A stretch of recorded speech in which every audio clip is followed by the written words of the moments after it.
you know your voice is an asset? There are several things that you can do with your voice. Welcome to the Voiceover Conference 5.0.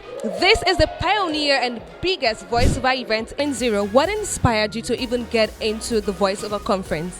I just needed a place where, because when I started, there was nothing like this, and we thought of a place where we can have veterans, young people, people in business, come together one day of the year or 2 days in the year and talk about voiceovers and see how younger people can even grow in the industry. And I think that the Voiceover Conference started with that in mind. We started virtually. Here we are, 5th edition.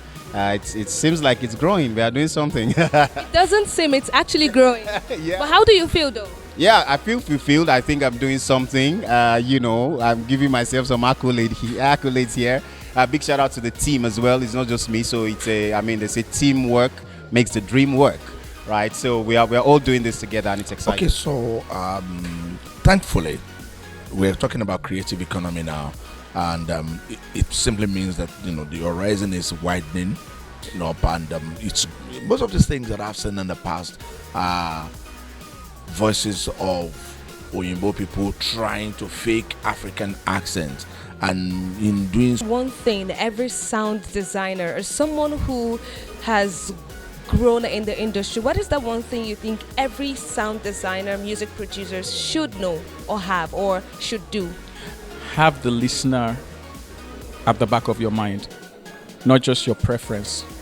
You are trying to sell something, you're trying to convince somebody, you're trying to pass a message. So it's the listener that I have in mind, and that's what should now determine every other thing that we put into the process. You also said something really profound. The African culture is not one that teaches you the power of your sound. Rather, you have to discover it as an adult.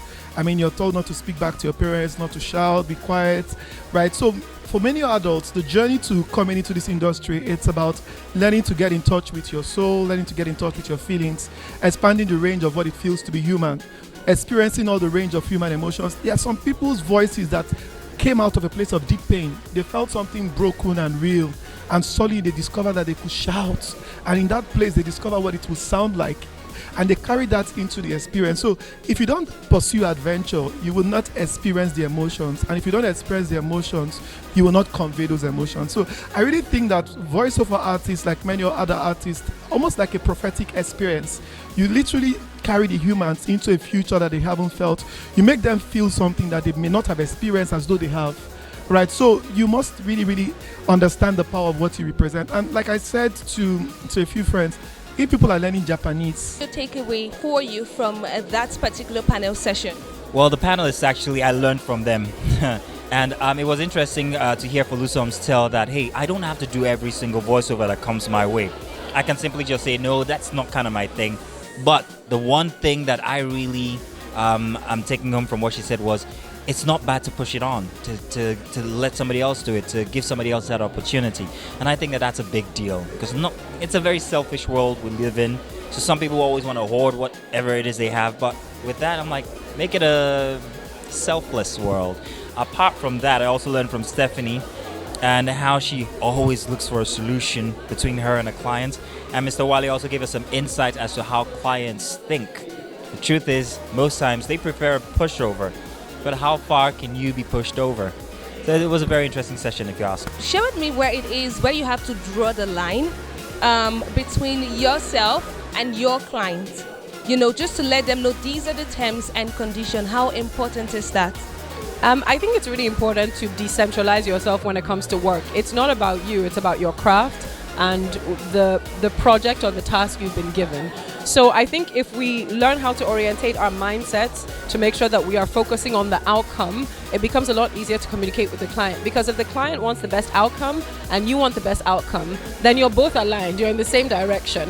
I think conflict comes where we center ourselves and we think of ourselves as stars, or the big deal, like, oh, I'm this, you're nobody, you're a tool, you're a pencil in the hand. Expected, and my expectation levels were up here. Amazing. It's big. bigger. It's growing, and I think it's a really good balance between the technical side and the personal side. Honestly, it's a whole package. To be honest, I think it's super amazing. I think everyone who has said one or two things are really people who understand the business, they understand the arts, and it's just brilliant. Today it has been awesome, prolific.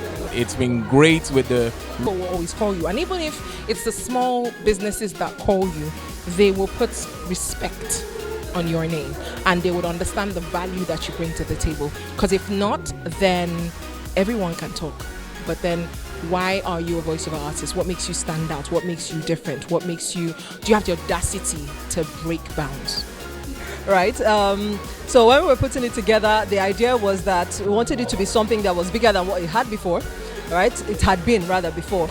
And this year, one of the beautiful things that I really enjoyed seeing is that there are so many people who now came on as partners, right? I believe that the voiceover industry is still young, but there's so much potential that's here.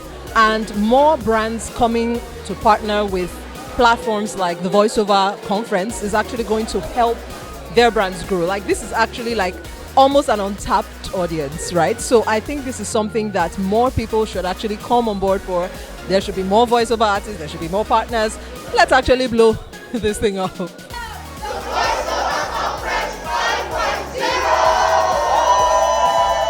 It has been absolutely eye-opening, insightful, the Voiceover Conference 5.0. Quite a number of panel sessions discussing, telling the African story, technology, animation, and of course bridging the gap between your clients and your voice. It's been really insightful, I must say. My name is Estelle Mello, and this is where we'll let the curtain fall, and until I come your way again, bye for now.